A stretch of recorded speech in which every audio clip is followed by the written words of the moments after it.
We proudly welcome artist Samantha Sherry as our sponsor on the How to Love Lit podcast. Sam is a world-class artist specializing in animal portraits. We invite you to check out her work at samanthasherry.com. Tell her Christy and Gary sent you. Again, samanthasherry.com.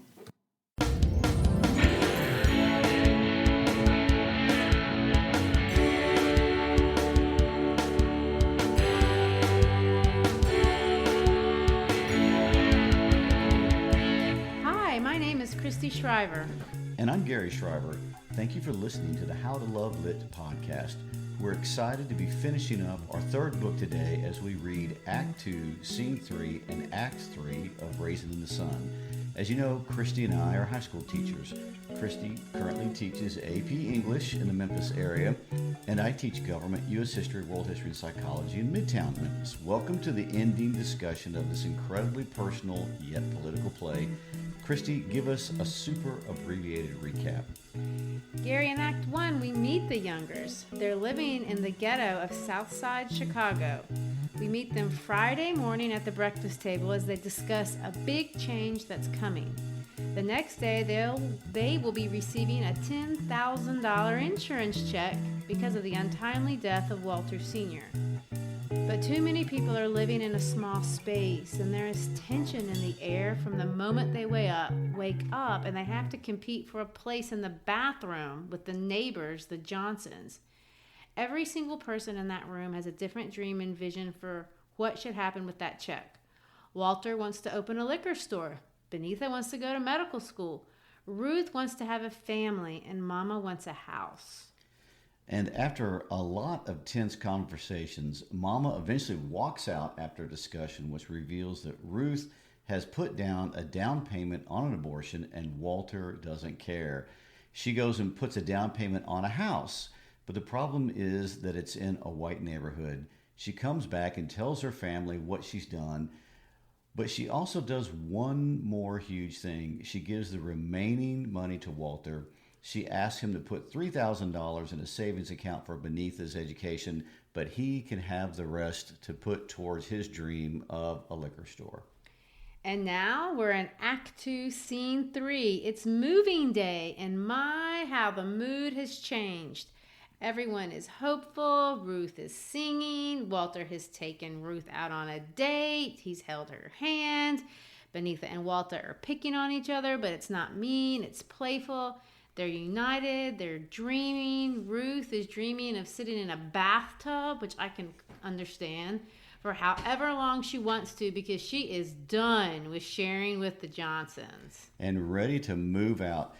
There's a couple of spots in this play where the banter between Walter and Benitha is fun sibling banter. When they're happy with each other, they're super playful and they're fun to listen to. And at one point, as they're packing, Benitha and Walter are going back and forth, and Benitha's insulting Walter as being an old-fashioned, and Walter makes a comment, and one of the main reasons why I want to bring this comment up is because it's historical.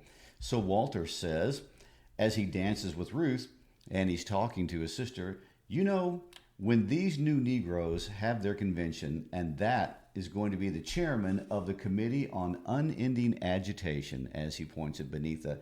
And one reason why I highlight that, because in the book, as you're reading it, the term new Negroes is highlighted or capitalized, and it's a direct reference to the Harlem Renaissance, and it's a throwback to one more of the underlying elements that Hansberry has worked in the story about W.E.B. Du Bois and his influence in the time period known as the Harlem Renaissance that's had such an impact on her.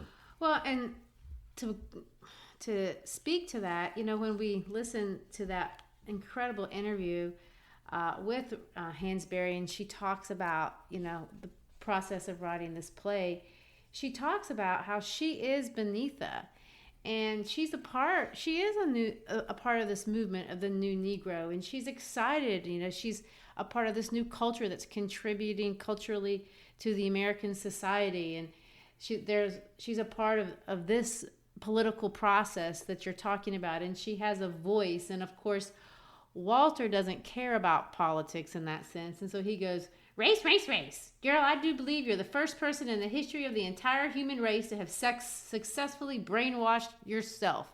Because she's just got so much enthusiasm and optimism for all this. And of course, as any brother would, he wants to tear it down. And of course, he can't. She's going to come back and say, sticks and stones might break my bones. I mean, how many brothers and sisters have used that exact same phrase? Yes, and so their banter is kind of fun.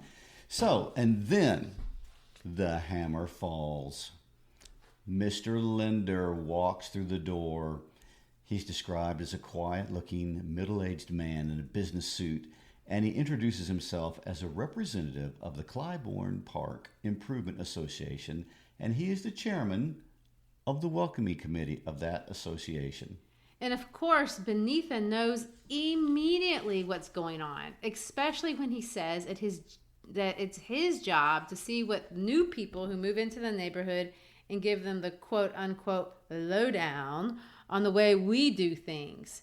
But she's going to draw it out over the course of several back and forths and make him actually verbalize everything that he's trying to do. She's going to make him come out and say it exactly, because she knows that this ultimately fails the say out loud test. He cannot get away with saying this and look like a good person. And I will say, she catches on way before Walter and Ruth, who kind of, for a second, think he actually is the welcoming. He's a nice guy. He's really there. Oh, he wants to welcome us. That's How so sweet. Yeah. So, and of course, so Ruth is going to get him something, sit down and get him a chair. Oh, you don't look comfortable and all that kind of stuff.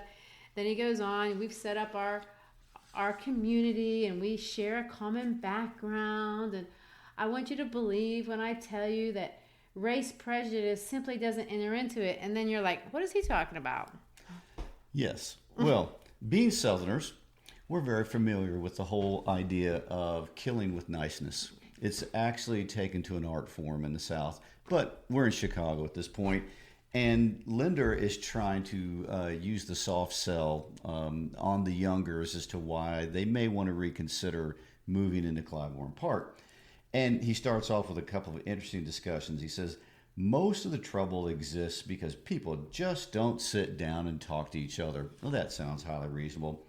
And he goes on to say, the whole business is a matter of caring about the other fellow. Anybody can see that you are a nice family of folks, hardworking and honest, I'm sure. And we mentioned this in an earlier episode, the whole idea, the difference between nice and kind. Kind, you're actually looking out for the welfare of another person. Nice, you're setting them up to get something out of them and use them. This is a classic case of nice, and he is trying to work over the family really hard. And Walter really is confused. What do you mean?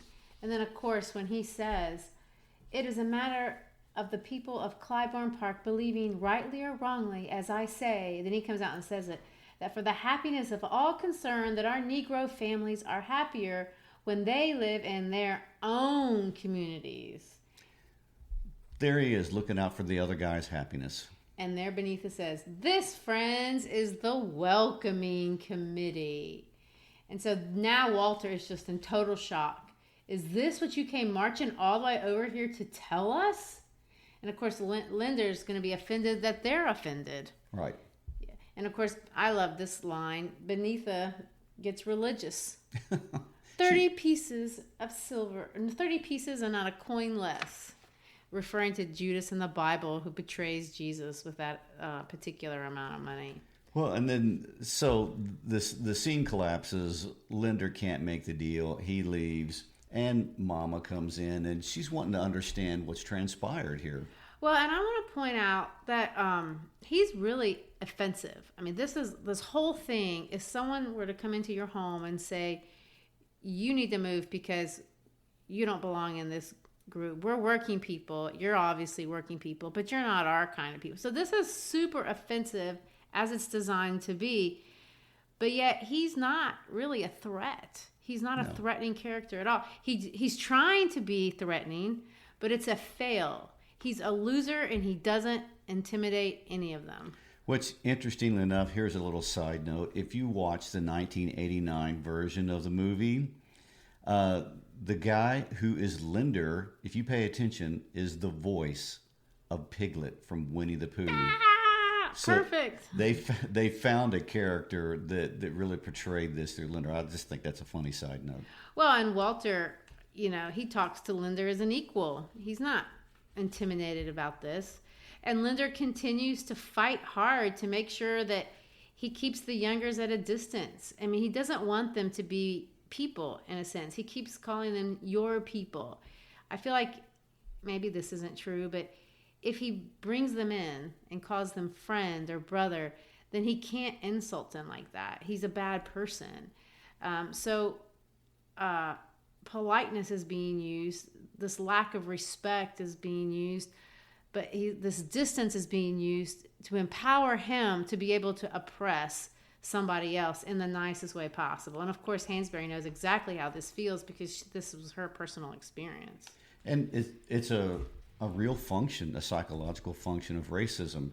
A real psychological function of racism is that you dislike the group, but you can find individuals that don't fit the group's interpretation. So you can like the individual. And so he's using purposeful language to keep him from liking the individual. Or even know them. Because if you know them, then you're going to like them. That's the point. And that's the common practice. And that works in any direction between any racial group. Well, they mock him. And I love it. One of my favorite lines is Ruth, of all people, uses a racial slur. And after he gets ushered out the door, she goes, and that's the way the cracker crumbles. And of course, cracker is a super derogatory term for white people because he did. He just crumbled, and he crumbled under the strength of her husband. And she's empowered, and Mama's fixing her plant, and Walter's singing an old Negro spiritual. I got wings, you got wings, all God's children got wings. They go into heaven.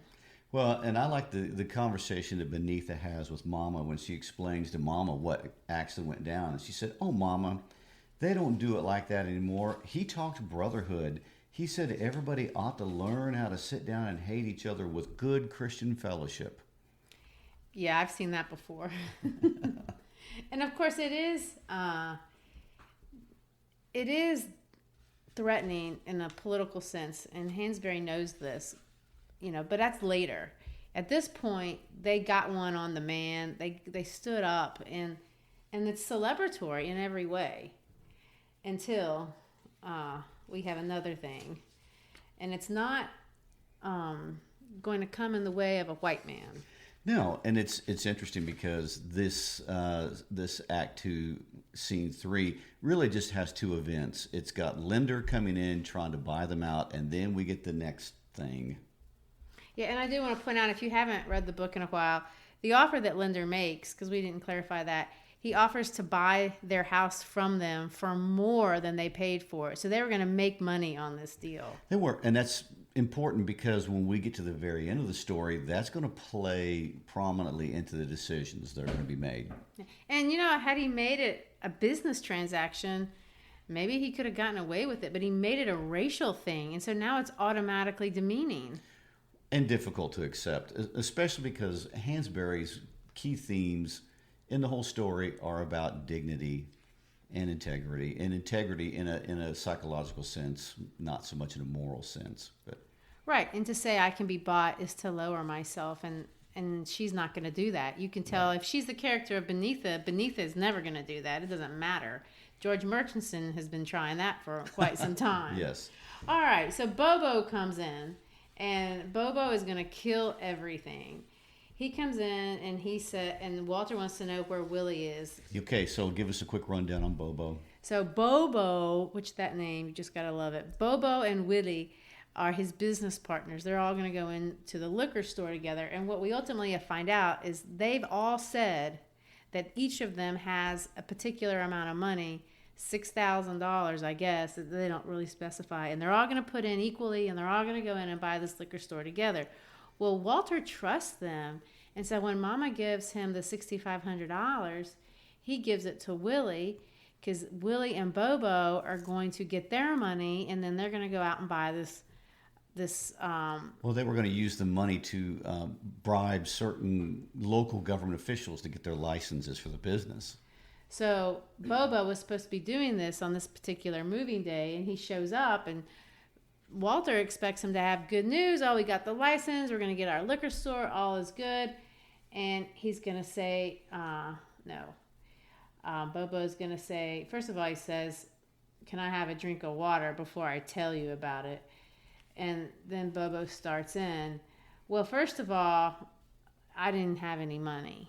I just lied about that. So his best friends lied to him about how much money. And Walter said, okay, what you telling me? Keep going.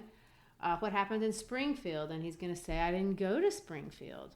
Well, Springfield is the capital of Illinois, and that's where they were going to go get their permits. And he said, I didn't go because I didn't need to. And he's going to go on to say, this deal that me and Walter went into with Willie, me and Willie was going to go down to Springfield, spread some money around so we wouldn't have to wait so long for the liquor license.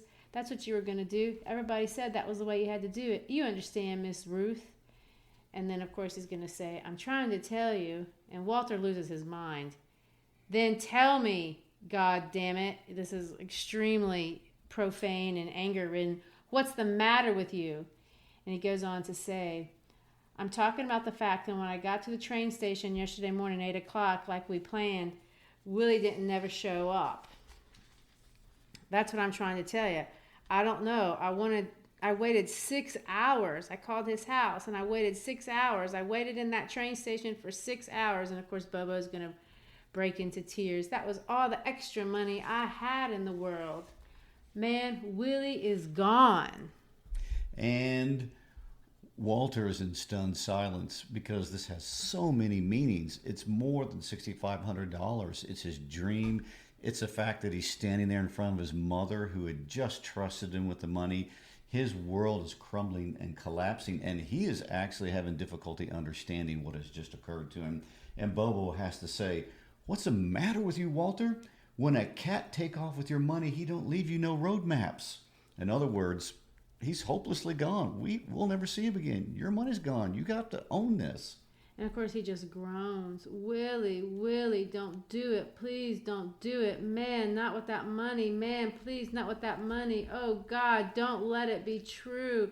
I trusted you, man. I put my life in your hands. That money is made out of my father's flesh. And he says, I'm sorry, Walter. I had my life staked on this deal, too. And then he leaves. Wow. And then Walter has to look at his mama, and his mama, this is the first time I see her break down. I mean, she was upset before, but she's going to break down. And she says, I seen him night after night. Come in and look at that rug. And then look at me. The red showing in his eyes, the veins moving in his head. I seen him grow thin and old before he was 40, working and working and working like somebody's old horse, killing himself. And you give it all away in a day. She raises her arm and strikes him, and she's already hit him once. Yes, and of course, that comment was about Walter Sr. And so we're going to end this scene the way we ended scene 1, with Mama berating Walter by comparing him negatively to his father and saying, as we end scene 1, we end scene 2, Walter Jr., you'll never be as good a man as Walter Sr. was. And of course, he's been up at that high place. You know, Hansberry built him up to be this great hero, and now she just tore him down. And is he redeemable? Well, we're going to find out. And it's interesting. This is where Hansberry's excellent writing shows up time after time. She's setting you up for redemption at some point. And right now, Walter Jr. is about as pathetic a character as you could imagine. And redemption for her is so different than, a cliche. It's not a cliche. It's not idealistic in any way. And she introduces what she means by redemption in a strange way to me. And, I remember when you had finished reading this play for the first time, one of the comments that you made to me, you said, it ends so strange. It ends so abrupt. There's so much struggle. And then the ending is something that you have to stop and really think about to find the meaning. And you were right. And it starts right here. And I really didn't even process it until you and I began to discuss it more recently with this conversation with Asagai. So she's going to bring back this intellectual, this Nigerian intellectual, which I want to point out, again, when we talk about where we got our information, Studs Terkel did an incredible job interviewing her during her lifetime, and I don't know who he is really. He's only he's a Pulitzer Prize winning oral historian. Well, if you have the internet, Google Studs Terkel, Lorraine Hansberry interview. He has a website, and it is absolutely amazing to listen to this woman talk about this play. First of all, you're going to fall in love with her voice. She just has such elegance and cadence, and it's mesmerizing, and you want to listen to it over and over and over again. But anyway, that's a tangent. She's going to talk about the role of this particular character. She loves this character, and after listening to her, at first I didn't like him because I thought he was kind of a schmuck to Benitha, but I've come around. She made me come around because she makes you like him.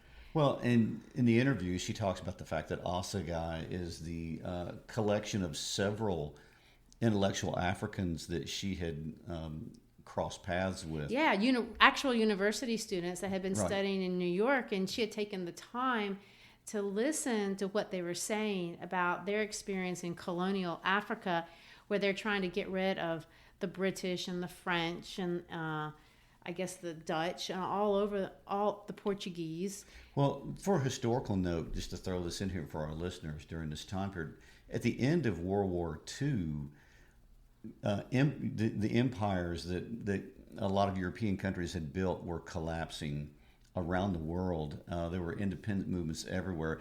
And in the 1950s and the 1960s, the continent of Africa is in full swing with independence movements. So her talking about independence movements and bringing in the character of Asagai is completely contemporary with her life at that time period. Well, and the idea is Asagai is an intellectual who's been through more than Benitha has in her little situation in the ghetto of Chicago. Yes, it's bad what has happened to her and her family, but it's not as bad as the rape and persecution that he's seen where he came from, and he's had to process a lot of all these things. So this is a young man who's confident in what he's about to say to her and the way that he looks at the world, because he's thought about it way more than her. And in some ways he thinks she's cute because he sees the enthusiasm. Maybe he sees himself in her, but at this point he's going to really fuss at her on a real human level. He's concerned about the human race on a different level than she is. He is, and they are philosophically on the same plane. He's just significantly farther ahead. Right. And so he's going to make all these comparisons with what she's going through. And he's going to start off by saying, well, first of all, why do you want to be a doctor? What are you all about anyway? Let's back up for just a second. We have to point out that when we open scene 3, Asagai comes bounding in the house to help them move, to help them pack up. He's missed the tragedy, so he comes into the room upbeat, ready to go. Yay, it's moving day, excitement. And they are all sitting around, and as Hansberry has given on the stage direction, profound disappointment. And so he, like a happy lark, bounds right in the middle of all this. Which, to his credit, that's such a nice thing to do. I never want to go visit people when I know they're moving because I hate moving. But anyway, she's gonna immediately say, he gave away the money, Asagai. And then she makes it about herself. I'm nothing. What's gonna happen to me? She's gonna let all this abort her dreams. This is the end for us. And Asagai says, well, why did you want to be a doctor to begin with? And she tells him this personal story that she wanted to cure people. She wanted to help people. And then he's going to make it real. She says this, I wanted to cure. It used to be so important to me. I wanted to cure. It used to matter. I used to care. I mean about people and how their bodies hurt. And Asagai's going to say, and you've stopped caring? Like, from yesterday to today? Yes. And she's going to say, I think so. And he's going to say, why? And then she's going to fall into this despair, woe is me moment. And she's going to go on to say, because it doesn't seem deep enough, close enough to what ails mankind. It was a child's way of seeing things, or an idealist. And of course, an idealist is a person that's not realistic about the way life is. Right. And Asagai says, well, maybe you were childish, but sometimes basically children see things very well for what they are. And then she gets angry. And she says to him, you still think you can patch up the world, cure the great sore of colonialism with the penicillin of independence. Now, wow, they jump into a super deep conversation just from him walking in the door on moving day. Well, she's mad. Yes. And I want to point out that Hansberry addresses this issue of what she thinks is realism, naturalism, optimism. And she's going to say that naturalism is when you see the world as it is and you don't see hope in it. Optimism is when you're unrealistic about the world. But realism is this idea that I see the world for what it is, but I still am going to have infinite hope that man can win to some degree.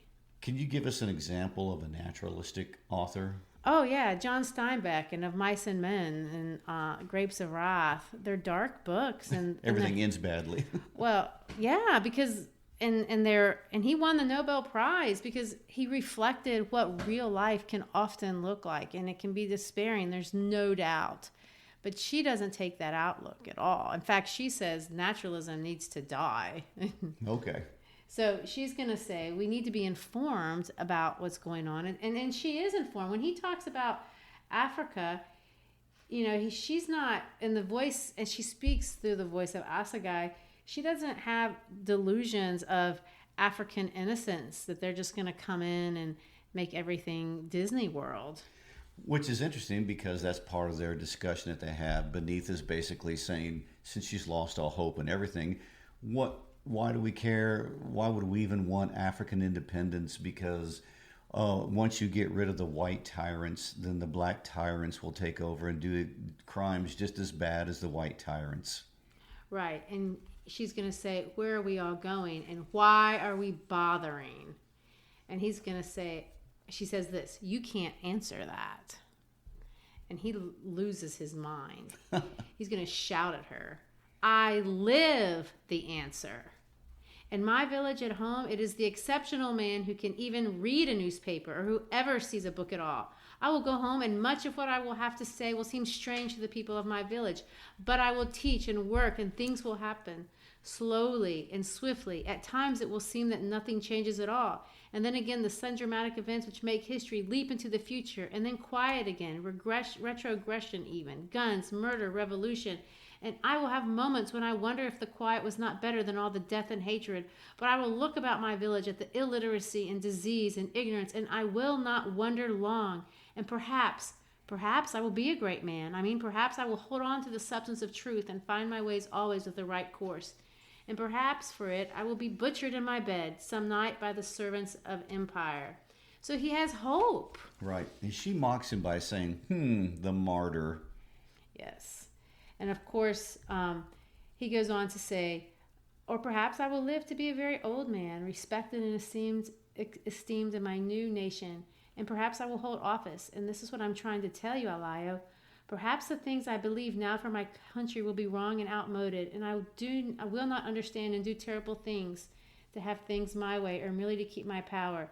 Don't you see that there will be young men and women, not British soldiers then, but my own countrymen, to step out of the shadows some evening and slit my then useless throat?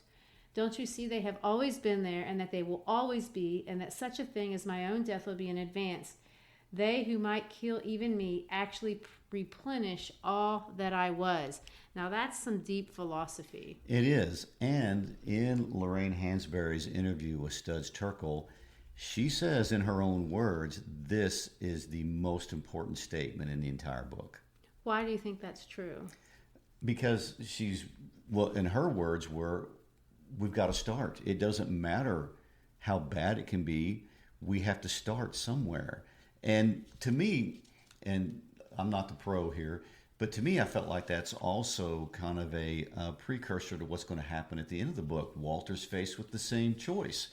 I can give up all hope because all options are bad. I can become nihilistic, or I can go do the positive thing and worry about the consequences of it later on. And of course, that brings us to Walter.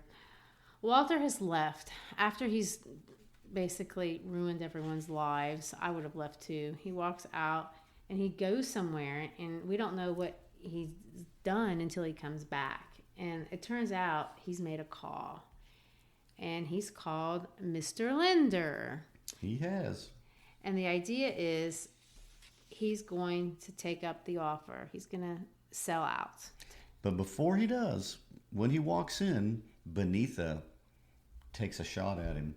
And she says, there he is, Monsieur le Petit Bourgeois Noir himself. There he is, symbol of a rising class, entrepreneur, titan of the system.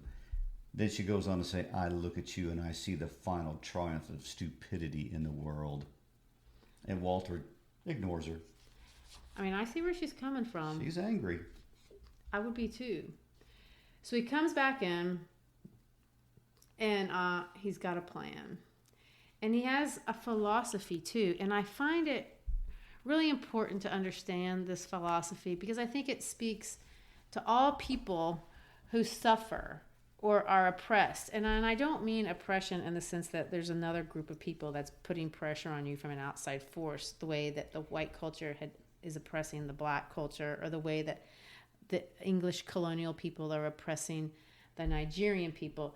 But this idea that there are forces outside, those are examples of oppression, but there are others that push people down, and they keep them from having their own dignity. They sell out. Right. And when you sell your soul, you're not a dignified person. You lose your, I've seen it here in my community.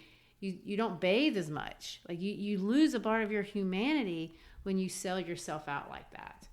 And so he comes back in, and he's going to kind of reflect on the kind of world that he lives in. And he's going to say something like, ain't nothing but taken in this world. And he who takes most is smartest, and it doesn't make a damn bit of difference now. So the idea is they took from me, so I'm going to take from them. Right. And he's having a philosophy moment. He's having a worldview change right here in his desperation. And he says, Mama, you know it's all divided up. Life is, sure enough, between the takers and the tooken. And now you know why the rest of us do, because we all mixed up bad. We got to looking around for the right and the wrong. We worry about it and cry about it and stay up nights trying to figure out about the right and the wrong of things all the time. But he goes on to say, but I'll say one thing for old Willie Harris. He's taught me something. He's taught me to keep my eye on what counts in this world. Yeah, thanks, Willie. So he's become very nihilistic. He's become, I don't want to use the word Machiavellian because I know you're a big fan of Machiavelli, but there are some elements of it right there. And basically what he's doing is that he's going to surrender his dignity for advantage. And a lot of people do. You know, he's saying, well, this is the way that the world is, and it's certainly the way that his world is. These are not oppressors that came in to oppress him. These were his friends. They were. Mm-hmm. And they took something from him that was infinitely valuable, way more than money. Right. They took his stature in his family, the place in front of his son, his role as a husband and provider. They took everything, and they did it in the name of a friend. And so he's going to make this decision to exploit. Okay, I'm going to continue this cycle. Right. And this is what's offensive, I think, to Hansberry, because people have, if that's the world, that's the colonial world that Assegai was talking about. If the colonial oppressors come in and they oppress, and then the new people come in, in his case, the Nigerian leadership, are they going to be the new British? Or are they going to stop the cycle? Well, Hansberry's making the parallel That's the same thing that happens on a personal level. Right. When you're exploited, what do? Are you going to be the new oppressor, or are you going to take it and stop the cycle? And at this point, he's going to be option A. And as he's given this little newfound insight into this new philosophy, Mama has a couple of comments about that. She says, "You're making me cry on the inside." And she says, "How are you going to feel on the inside if you become this person?" And of course, Benny takes another stab at him and says to her mother, "That is not a man. That is a toothless rat." So the whole family is watching Walter struggle with this idea. Am I going to destroy other people in the same way that I've been destroyed, or will I be something different? And there's a reason why Hansberry is laying this down. We'll get to it in a minute. Well, and of course, he's like, "I don't care. I'm a rat. I just want the money." Right. And he's going to take the option, and he's going to fix it the best way he knows how. He's going to call Mr. Linder to come back in and work out a deal to sell the house at a profit. And of course, Linder comes in, "Oh, hello." He just comes like a complete buffoon.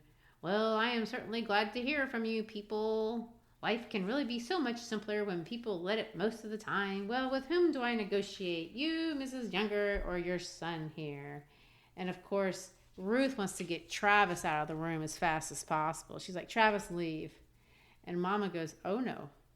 Travis, you stay right here and you make him understand what you're doing, Walter Lee. You teach him good like Willie Harris taught you. You show where our 5 generations done come to."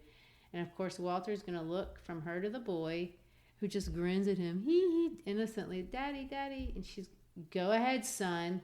She folds her hands and closes her eyes. Go ahead. And I don't know how much time, an actor, I guess, has to figure this out.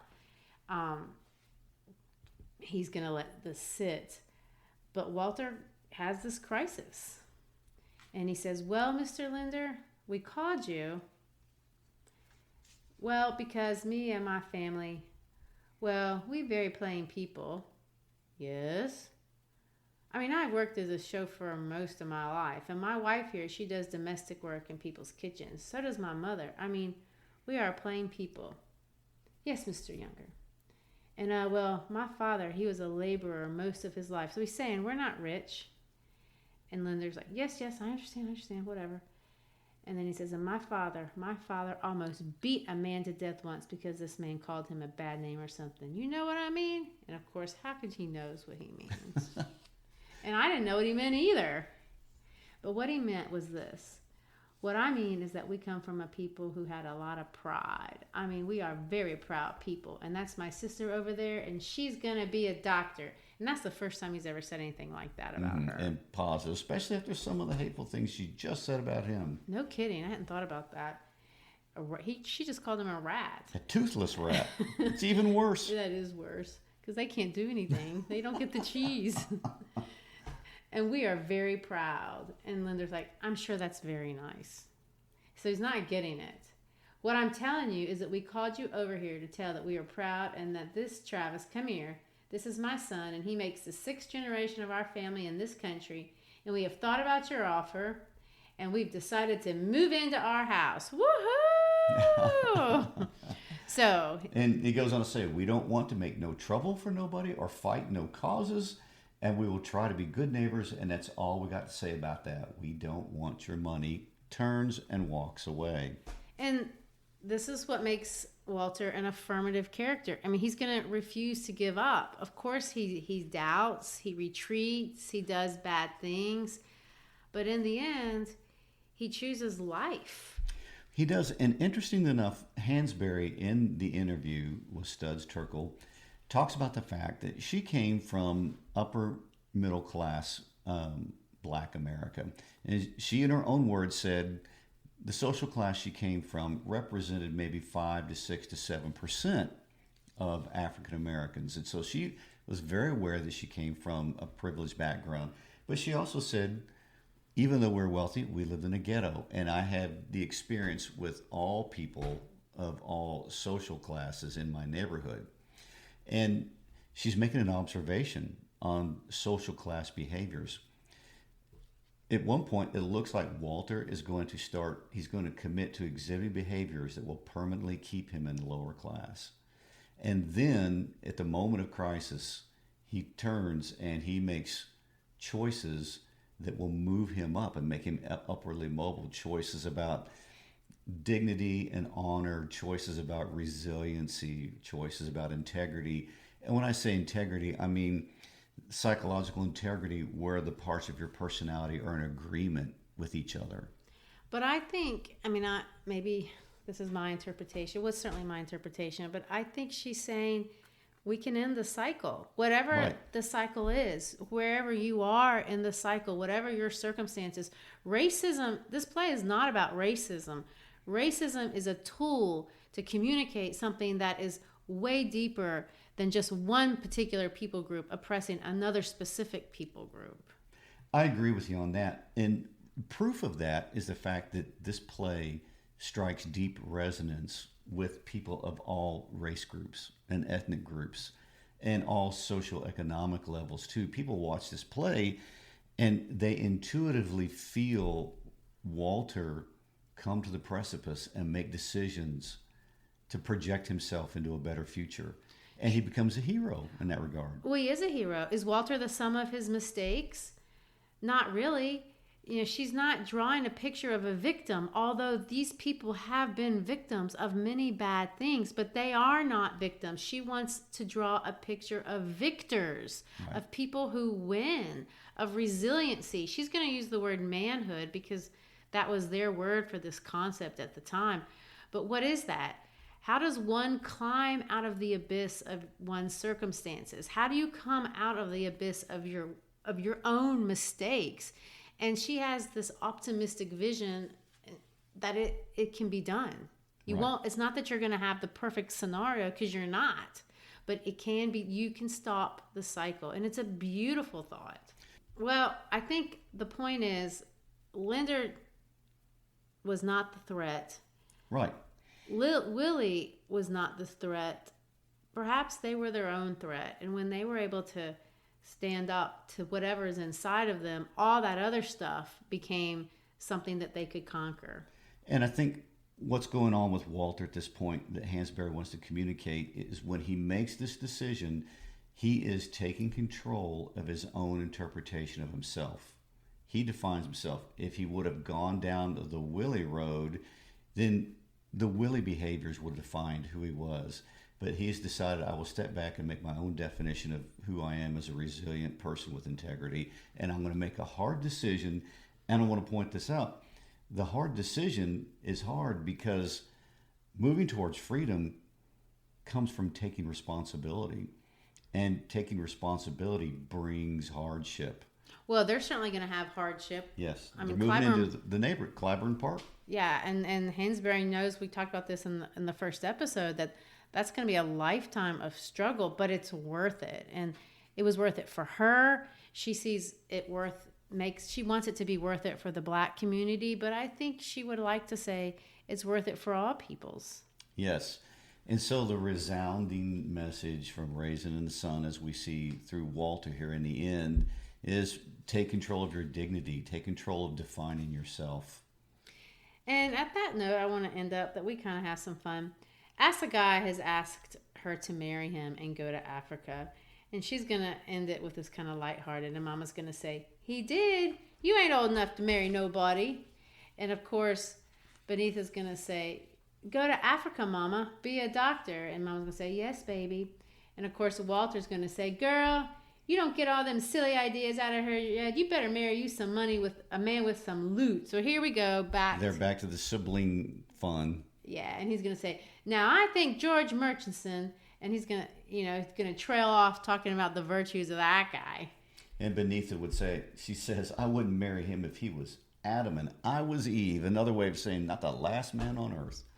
And of course, Ruth is biting her lip. And it says here in the footnote that she's, her pride is exploding in front of Mama. She goes, yes, Lena, because of course she's got her family, she's got a home, and more importantly, she has a husband who's found himself. Yeah, Walter's choice has redeemed the whole family. Yeah. And the last character on the stage is not Walter, it's Mama.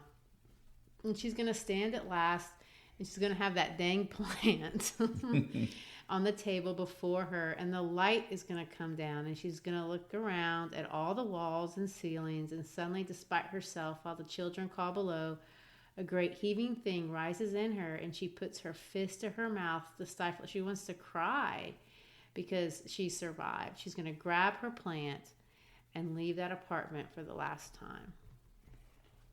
You gotta love the play. Oh, it's a wonderful play, and so much goes on. So much gets packed into such a short amount of dialogue. It's so deep in the simplest of ways that really it's what beauty really is. And Hansberry often talked about that in the interview, about the universals and the particulars, and how she would use a few particulars to pack so many universals into the characters. And the only sad thing is she only has the one play because in her own life, cancer struck early, and so this is all that we have. But I will say she got inspiration from Langston Hughes in our poetry episode next week. I know you're excited about that. More poetry supplements, yay. Yay, we're going to do it, but you're going to like it. Langston Hughes was where she got the title, Raisin in the Sun. She had originally wanted to take a title from another one of his poems, and I want to take some time to kind of look at Langston Hughes, the Harlem Renaissance, what that was, and feature some of these really important pieces of poetry that influenced her in very important ways. Well, great. Well, if you've enjoyed being with us, please hit subscribe and check out Facebook and Instagram and our website, howtolovelitpodcast.com. And like I've said before, check out Skywriting, check out whatever form of communication we use. But keep up with us. Let us know what you think. Peace out.